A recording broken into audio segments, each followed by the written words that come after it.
Oh man, where do I even begin with this one? This story still makes my blood boil and, honestly, a tiny part of me still laughs maniacally when I think about how it all ended. I mean, can you believe someone would actually try to Pavlov me out of my own apartment? Yeah, you heard that right. Pavlov me. As in, classic conditioning, bells, salivating dogs, that whole deal.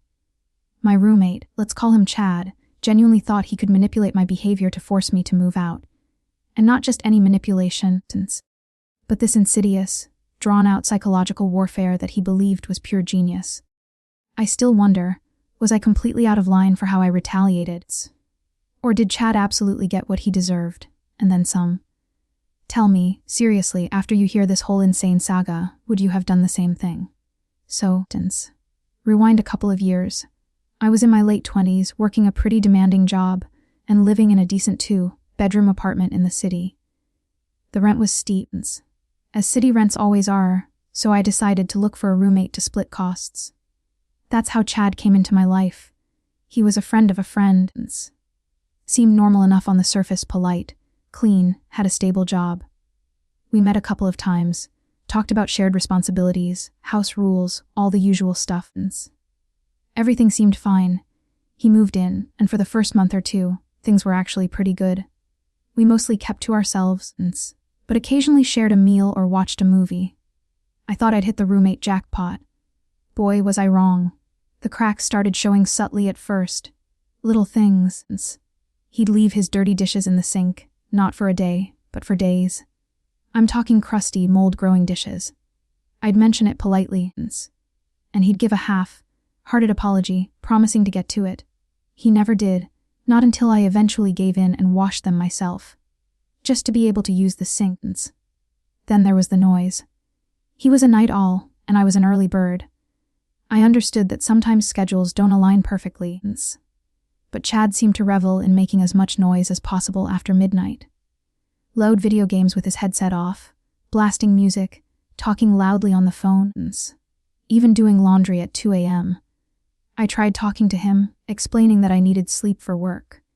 He'd nod, apologize, and then the next night it would be the same story.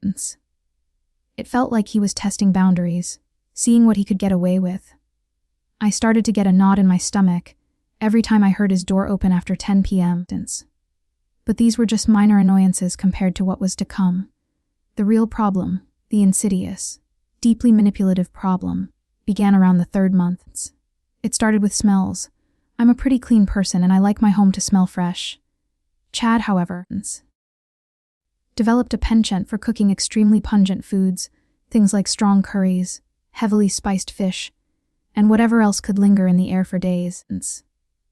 He'd cook these things, not just for dinner, but sometimes for breakfast, filling the entire apartment with an odor that would stick to everything. I'd come home from work, and the first thing that hit me was this wave of suffocating, cloying smell.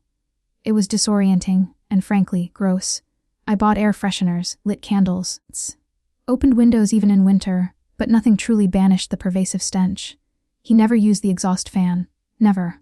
I asked him to, explaining that the smells were bothering me. He just shrugged. Oh, I forgot, or it's just fuel. Then came the guests. Chad started having people over, usually other guys, and these weren't just quick visits. They were often late night, rowdy gatherings. They'd drink, play loud music, talk over each other, and generally treat the apartment like a frat house common room. My personal space, the living room and kitchen, became theirs. I'd retreat to my rooms, trying to block out the noise, feeling like an intruder in my own home. My sleep suffered dramatically. I confronted him about it, saying, "Hey, distance. I don't mind you having friends over, but can you please keep it down after a certain hour? And maybe give me a heads up." He just looked at me with this blank stare, then said, "Distance. Dude, it's my place too. I can have my friends over." The entitlement was staggering. The worst part about the guests was not just the noise, but the specific type of guests. They were all very overtly masculine. Loud, boisterous, often making jokes that veered into misogynistic territory. I'm a woman. And I quickly realized that Chad was actively cultivating a male-centered environment. It wasn't just coincidence. He seemed to deliberately bring over friends who reinforced this vibe, effectively pushing me to the periphery. I felt increasingly uncomfortable, like an unwelcome female presence in what he viewed as his man cave. He'd even start talking louder and more aggressively when I was around, almost as if to assert dominance. This is where the Pavlov's lowing really began. It started with the smells, then the noise, then the guests, but it escalated in a systematic way. He seemed to be observing my reactions. If I expressed discomfort, he'd intensify the behavior. It was like he was actively trying to associate the apartment with unpleasant stimuli for me. He knew I hated the cooking smells, so he cooked those meals more often. He knew I valued my sleep, so he'd get louder at night.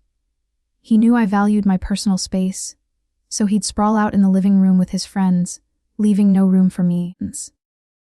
He was literally trying to condition me to hate being in the apartment, to make me so uncomfortable and miserable that I would want to leave. I realized what he was doing one particularly awful evening. I came home from a really tough day at work, exhausted, just wanting peace and quiet. The apartment reeked of stale fried food and something else, something vaguely like unwashed socks. His friends were sprawled on the couch, watching some action movie at full volume, empty beer cans littering the coffee table. Chad was in the kitchen, humming cheerfully while making what smelled like another strong curry. He saw me, gave me a superficial smile, and said, "Hey, rough day?" in a tone that felt mocking. It clicked then. This wasn't just him being inconsiderate. This was deliberate. He wanted me out. He wanted to reclaim the entire apartment for himself, for his male-centric lifestyle, and he was using psychological tactics to achieve it. I was furious, but also scared. I had nowhere else to go immediately, and finding a new place in the city was a nightmare. I couldn't afford to break the lease. So, I started observing him back. I started paying attention to his routines, his habits, his preferences. What made him comfortable? What made him uncomfortable? What were his triggers? I needed to turn the tables. I needed to Pavlov myself and then Pavlov him right back, only with a much more effective and targeted approach. I decided that if he wanted a war of psychological conditioning, he was going to get one, and I was going to win. So that's the situation I was in, and I had to make a choice. I could have just given up, found a new place, and absorbed the financial hit, letting him win. Or I could fight back, using his own twisted logic against him. Before I tell you what happened next, I want you to pause and comment below what you would have done in my shoes. Would you have just walked away, or would you have stayed and gotten your revenge? Seriously, let me know. Okay, so I decided to stay. I decided to fight fire with fire, or in this case, conditioning with conditioning. My revenge plan, which I affectionately nicknamed the Chad-Aversion Project, was meticulously crafted. It involved a few key elements, all designed to make him hate being in the apartment, specifically the common areas, and eventually, to make him want me to move out of his own accord. First, the smells. Chad hated floral scents. He'd once made a comment about my lavender diffuser making the apartment smell like a grandma's house. Excellent. My first weapon was a potent arsenal of the most aggressively floral sweet and cloying air fresheners I could find. Distance. I bought multiple plug-ins and strategically placed them throughout the common areas, one in the living room, one in the kitchen, and one even near the entrance. I would cycle through different sickeningly sweet scents: Hawaiian lei, candied rose, tropical lily. Whenever Chad cooked one of his pungent meals, I would immediately unleash a fresh burst of my chosen floral atrocity, sometimes even spraying a potent room spray directly into the air. He started complaining almost immediately. "It smells like a funeral home in here," he'd gripe. I'd just shrug innocently. "Oh, really? I quite like it. It covers up the other smells, the noise." Chad loved his loud music and video games, but he hated my music. He considered anything that wasn't heavy metal or aggressive EDM to be elevator music or chick flicks for your ears. Perfect. I went to work curating playlists of the most relentlessly cheerful, saccharine, and repetitive pop music I could find. Think early 2000s bubblegum pop, overly enthusiastic children's songs, and obscure, incredibly cheesy lounge music. I'd play these at a moderate but consistently audible volume whenever I was in the common areas, especially when Chad was there, or when I knew he was about to come out of his room. The key was consistency and repetition, the same songs over and over. He'd try to drown it out with his own music, but I was persistent. He'd sometimes glare at me, but I'd just hum along, blissfully ignoring his obvious discomfort. Then came the visual elements. Chad was a minimalist, bordering on sterile. His side of the common areas was always bare. My side, however, began to slowly accumulate things he found visually offensive. I started with a collection of decorative pillows in vibrant, clashing colors and patterns. Then came a series of small, excessively ornate trinkets, porcelain figurines of cats, tiny ceramic angels, fake flowers in gaudy vases. I'd place them strategically on surfaces he frequently used or looked at. The pièce de résistance was a large, incredibly kitschy tapestry depicting a pastoral scene with fluffy lambs and an improbably blue sky, which I hung directly across from his usual spot on the couch. He'd actually visibly wince whenever his gaze landed on it. But the real genius of the Chad-Aversion Project lay in the specific, targeted environmental conditioning. I noticed Chad had a very specific morning routine. He would wake up, immediately go to the kitchen, make coffee, and then sit at the small breakfast bar to check his phone while drinking it. This was his sacred morning ritual. So I started messing with it. I began leaving little surprises for him. Not malicious ones, but just inconvenient. For example, I'd leave a stack of my clean laundry folded neatly on his usual spot at the breakfast bar. Or I'd leave a few of my cookbooks open on the counter, taking up space, with little post-it notes marking recipes. Or I'd accidentally leave a brightly colored, overly scented hand lotion bottle right next to his coffee maker. Small, easily moved things, but enough to disrupt his flow, to make him have to do something to reclaim his space. He'd huff and puff, moving my items with exaggerated annoyance, but he couldn't complain because I wasn't actually doing anything wrong. It was just a little inconvenience, repeated daily. The climax of my plan, however, was the personal space invader.